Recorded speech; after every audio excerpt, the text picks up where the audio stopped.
Next, we speak to Michelle Milkovich from Love.Fish restaurant in Sydney's Barangaroo. She discussed how she kept her loyal customers even after moving her restaurant from a different suburb. Your local family restaurant is always full and your patrons love it, but it's not big enough or centrally located. That's why husband and wife duo Michael and Michelle opened Love.Fish, an upmarket seafood restaurant in Barangaroo with 4 times the capacity of their original suburban eatery. But with the move came a number of challenges. How do you create the same customer loyalty? How do you ensure that the dining experience is as good, if not better? Let's find out how they did it. Looks delicious, Michelle. And your whole restaurant looks fantastic. So we know that the eating out industry in Australia is vast. I think it's $45 billion is spent per year. There's 85,000 places to eat, and there's 22,000 restaurants in Australia. Yep. So what gave you the courage and what gave you the focus to actually make the plunge to start this beautiful restaurant, which in itself has about 50 other competitors around this area? That's correct.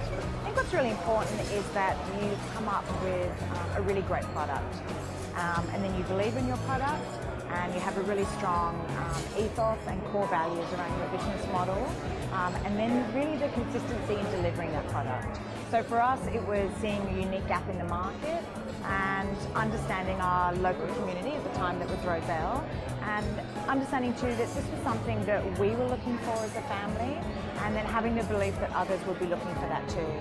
I think one of the biggest transitions for us coming from Roselle to here was coming from a 50-seater to a 200, was that I wasn't able to personally greet every guest that came through the door.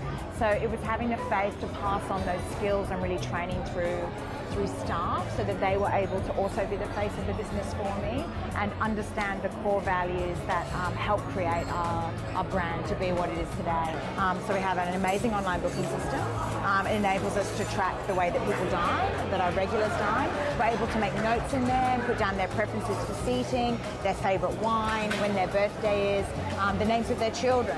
So it enables us to create a profile for a customer that perhaps before I would retain myself, but now whenever they book and they show up, all the information is there for my staff. The guests have had a wonderful experience here, 5, 6, 7 nights a week.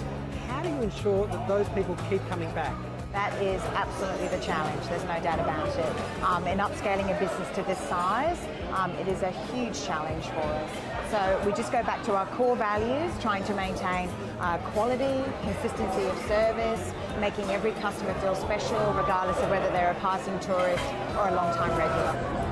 But doesn't every restaurant say the same thing? Why is Love.Fish different? I think because we started from such a locally based community restaurant, that really was our foundation for success. Without customer loyalty, Love.Fish would not be here today. That's really what drove our brand, and I think the organic word of mouth, that I think we understand the importance of it rather than going straight into a site of this size. I'm a big believer in the fact that you can tell a lot about an organisation when things go wrong. Yes. As a restaurateur, you obviously have people who are not always going to be thrilled with the service. What do you do with someone who's complaining or is not happy with the experience? Yeah, I think one of the most important things is to train your staff to pick up on this before they leave the restaurant. Right. Customer retention is a really, really important part of our business. Customer acquisition is the sexy part. Absolutely. Retention is where you get rich. Absolutely, and that's also the most difficult part. So the staff are trained to be able to understand when perhaps the guest experience has not been to the expectation that we would have, and to notify your manager and get in there straight away. I love being on the floor. I'm on the floor as often as possible, and I will be the first person to go to a table, introduce myself and say hi, and ask them how we could have made their experience better. And people obviously appreciate that. Absolutely. I think there's always a difference, particularly in a venue this size, there's always a difference when you go over and explain that you're the business owner and that you are genuinely concerned about their...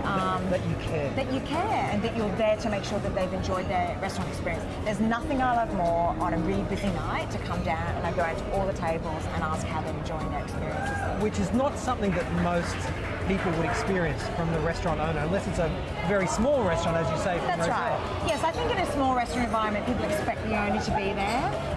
Yes, of course, in these larger destination areas, but that's one of the things that attracted us to Barangaroo is the rate of owner-occupiers here and the real sense of community, and the fact that we may be in this amazing tourist precinct, and it's a real destination with beautiful sparkling water, but actually that sense of family and the sense of customer is still there. Okay, so what are some of the key marketing activities that you undertake to really spread the word?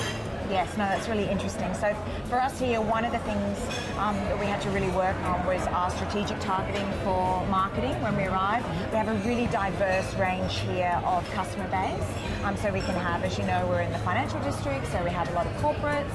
We also have a large number of tourists. We have local families. We really have a huge diverse range. It's being really targeted with your marketing. So it's maintaining your local customers will always be your core clientele. So it's keeping the same ethos from Roselle, retaining those customers, and then using marketing strategy to attract the other areas. It's definitely been a challenge, there's no doubt about it. After the break, 2 more Marketing Matters case studies.